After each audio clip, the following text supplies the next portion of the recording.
যখন মুখে কিছু খেতে ভালো লাগে না, পাঁপড়ের এই রেসিপিটা একবার বানিয়ে দেখতে পারেন। নমস্কার বন্ধুরা, প্রিয়াস কুকিং ব্লগে আপনাদের সবাইকে স্বাগত জানাই।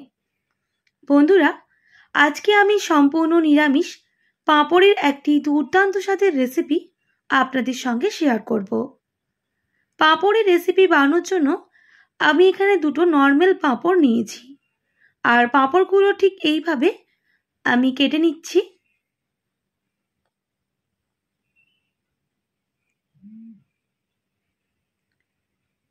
এরপর একটা মিক্সিং জারে পাঁপড়গুলো দিয়ে দেব। আমি পাঁপড়গুলো গুঁড়ো করে নেব।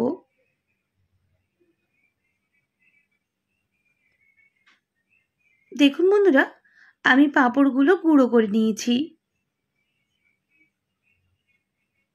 এরপর নিয়েছি সেদ্ধ করে রাখা আলু 3টে মিডিয়াম সাইজে।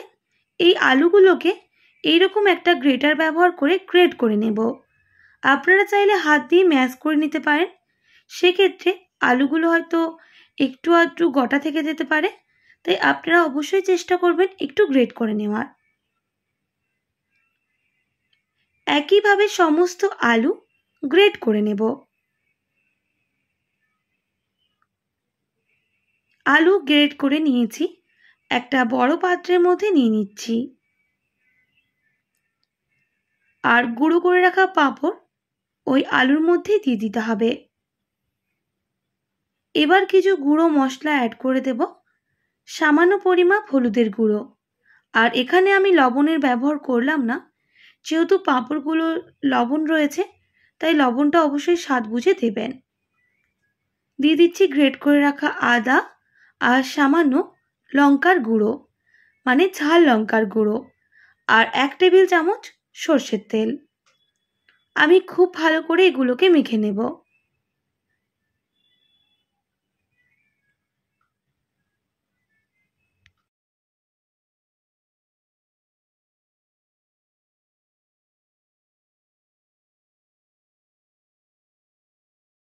খুব ভালো করে মেখে নিয়েছি।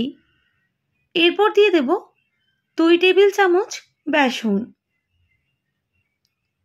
আর কালারের জন্য সামান্য কাশ্মীরি লঙ্কার গুঁড়ো। আবারও ভালো করে আমি মিক্স করে নিচ্ছি।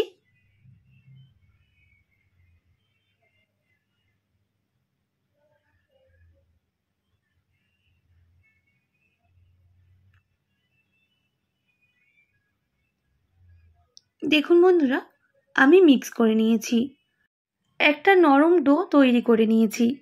এবার আমি এটা রেস্টে রেখে দেব প্রায় 5 মিনিট মতো। এদিকে কিছু মশলা বেটে নেব। নিয়েছি একটা মিক্সিং জার, আর মিক্সিং জারে দিয়ে দেব ধনেপাতা কুচি, 1 ইঞ্চি মতো আদা, আর মিডিয়াম সাইজের টমেটো।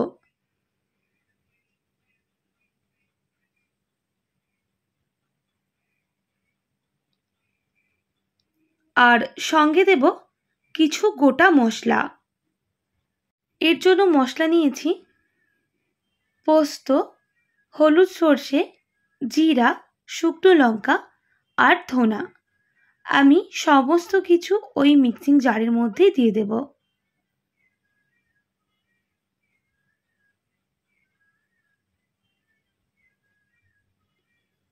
আর অল্প একটু জল দিয়ে এর একটা মিহি পেস্ট করে নিতে হবে। দেখুন বন্ধুরা, আমি মিহি পেস্ট করে নিয়েছি। এটা এবার সাইডে রেখে দেব। আর ওদিকে কিন্তু আমি 5 মিনিট মতো যে রেস্টে রেখে দিয়েছিলাম, দেখুন কতটা পাঁপড়টা নরম হয়ে গেছে। আমি আবারও এইভাবে একটু মেখে নিচ্ছি।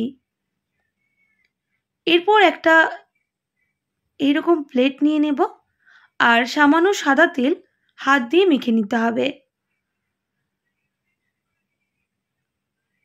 আর 2 হাতে আমি কিছুটা সাদা তেল মেখে নিলাম। এরপর অল্প অল্প ডো থেকে উপকরণ নিয়ে ঠিক এইভাবে বানিয়ে নিতে হবে।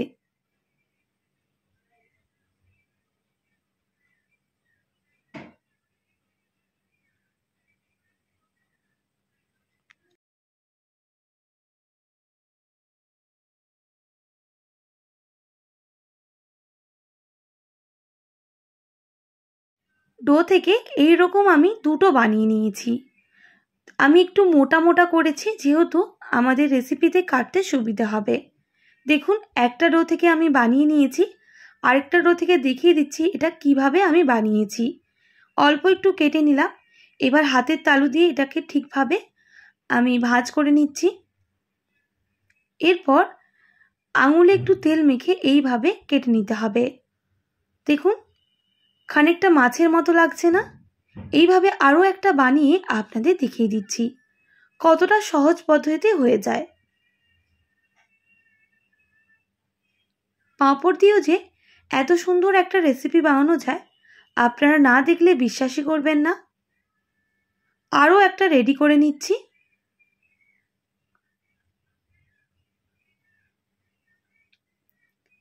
এইভাবে সবগুলো রেডি করে নিতে হবে। দেখুন বন্ধুরা, আমি সবগুলো রেডি করে নিয়েছি। এরপর এগুলোকে আমি ভেজে নেব। তাই কড়াইটা আগেই গরম করতে বসিয়ে দিয়েছিলাম। দিয়ে দিয়েছি পর্যাপ্ত পরিমাপ সর্ষের তেল। আমি রেসিপিটা সর্ষের তেল দিয়ে করছি, আপনারা চাইলে সাদা তেল দিয়েও করে নিতে পারেন। তেল ভালো করে গরম হয়ে গেলে আমি এবার পাঁপড়ের রেসিপির উপকরণগুলো দিয়ে দেব। এবার উল্টে পাল্টে বেশ লাল লাল করে এগুলোকে ভেজে নিতে হবে।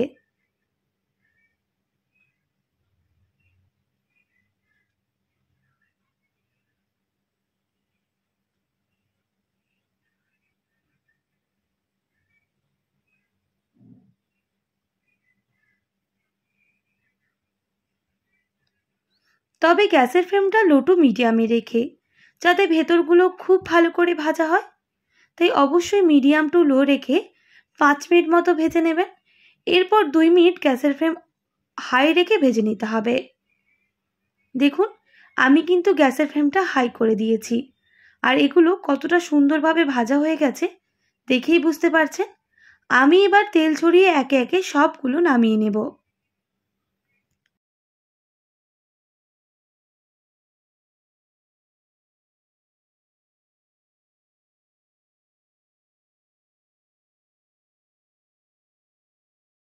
আর একইভাবে বাকিগুলো ভেজে নিতে হবে।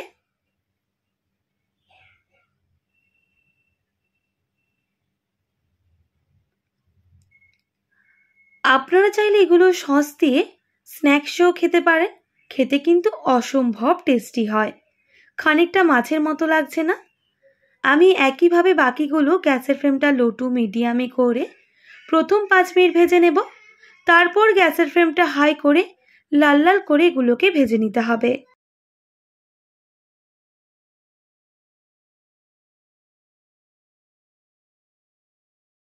দেখুন বন্ধুরা, আমি বাকিগুলো ভেজে নিয়েছি। এরপর বেশ কিছুটা তেল তুলে রেখে দেব। দিয়ে দেব কালো সর্ষে সামান্য পরিমাপ। সর্ষে একটু ভাজা হয়ে গেলে দিয়ে দিতে হবে কালারের জন্য কাশ্মীরি লঙ্কার গুঁড়ো 1/2 টেবিল চামচ, আর হলুদের গুঁড়ো সামান্য পরিমাপ। এরপর বেটে রাখা মশলাটা অ্যাড করে দিলাম। গ্যাসের ফ্লেমটা হাই করে অনবরত নাড়াচাড়া করতে থাকবো।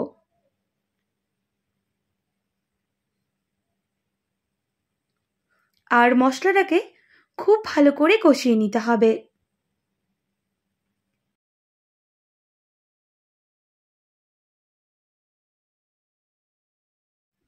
বেশ কিছুক্ষণ কষিয়ে নেওয়ার পর দিয়ে দেব স্বাদ মতো লবণ।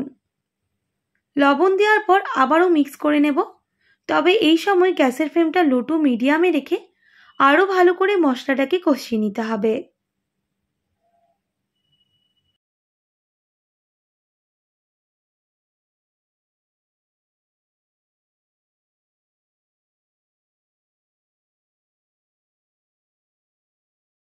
বন্ধুরা, যত ভালো করে মশলা কষানো হবে ততই কিন্তু রেসিপির টেস্ট দ্বিগুণ হবে। অবশ্যই চেষ্টা করবেন গ্যাসের ফ্লেমটা মিডিয়ামে রেখে খুব ভালো করে মশলা কষিয়ে নেওয়ার। বেশ কিছুক্ষণ কষিয়ে নিয়েছি। গ্যাসের ফ্লেমটা মিডিয়ামে যেহেতু রয়েছে, তাই দিয়ে দিলাম 2 টেবিল চামচ ফেটানো টক দই। টক দই দেওয়ার পর আবারও আমি মিক্স করে নিচ্ছি। মিক্স করে নিয়েছি। এবার গ্যাসের ফ্লেমটা হাই করে আরও 1 থেকে 1.5 মিনিট সময় নিয়ে মশলাটাকে খুব ভালো করে কষিয়ে নিতে হবে।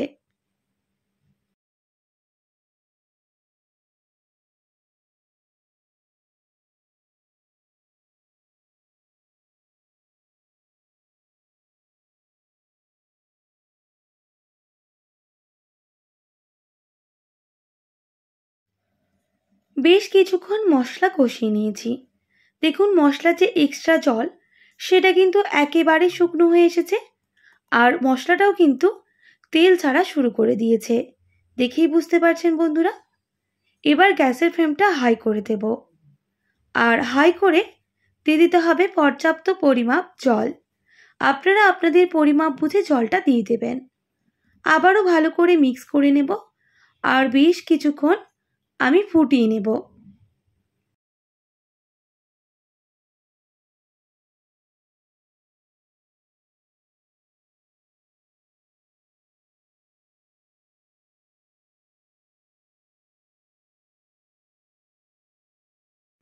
এইভাবে বেশ কিছুক্ষণ ফুটিয়ে নেব, তবে কিন্তু গ্যাসের ফ্লেমটা হাই রেখেই।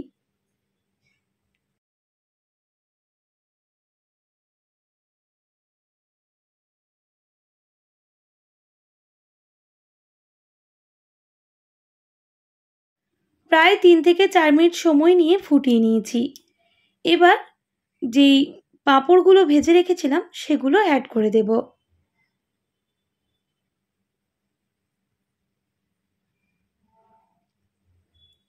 এবার খুব ভালো করে মিক্স করে নিতে হবে, তবে গ্যাসের ফ্লেমটা হাই রেখেই আমি এইগুলোকে 2 থেকে 3 মিনিট ফুটিয়ে নেব। আর সঙ্গে সামান্য ধনেপাতা কুচিও অ্যাড করে দিলাম। দিয়ে দেব স্বাদটা ব্যালেন্স করার জন্য সামান্য পরিমাপ চিনি আর সামান্য গরম মশলার গুঁড়ো।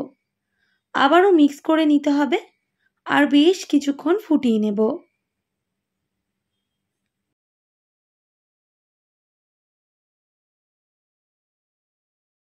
বেশ কিছুক্ষণ ফুটিয়ে নেওয়ার পর গ্যাসের ফ্লেমটা লো টু মিডিয়ামে করে আমি ঢেকে দেব প্রায় 2 মিনিট মতো।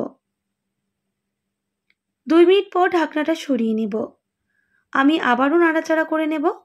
বন্ধুরা, এই যে পাঁপড়গুলো ভেজে নিয়েছিলাম এর ভেতরে মশলাটা খুব ভালোভাবে ঢুকবে, এর জন্য ঢাকনা দিয়ে ঢেকে দিতে হবে। আবারও গ্যাসের ফ্লেমটা হাই করে 1 থেকে 1.5 মিনিট মতো ফুটিয়ে নেব।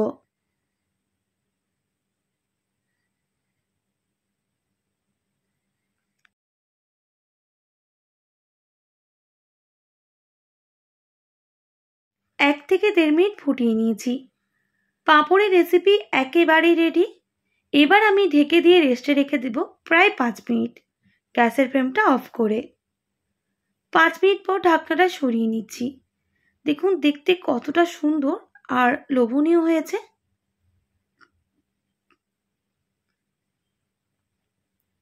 যে কোনো নিরামিষের দিন এইভাবে একবার বানিয়ে দেখতে পারেন। খেতে অসম্ভব টেস্টি হয়, যা ভাত, রুটি, পরোটা কিংবা লুচির সাথেও দুর্দান্ত লাগে।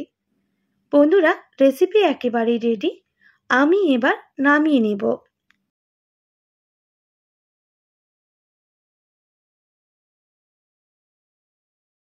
আশা করি আজকের সহজ সরল রেসিপি আপনাদের ভালো লেগেছে। ভালো লেগে থাকলে অবশ্যই একটি like, comment, share and subscribe করে দেবেন। পাশে থাকা বেল আইকনটিও প্রেস করে দেবেন, তাহলে নিত্য নতুন রান্নার ভিডিওগুলি আপনাদের কাছে পৌঁছবে। যারা ফেসবুক থেকে দেখছেন অবশ্যই একটি ফলো করে দেবেন। আজকের মতো এতটাই। আবার নতুন কোনো রেসিপি নিয়ে আপনাদের সঙ্গে দেখা হবে। আপনারা ভালো থাকবেন, সুস্থ থাকবেন, আর এতক্ষণ আমার সঙ্গে থাকার জন্য আপনাদের সবাইকে অনেক ধন্যবাদ।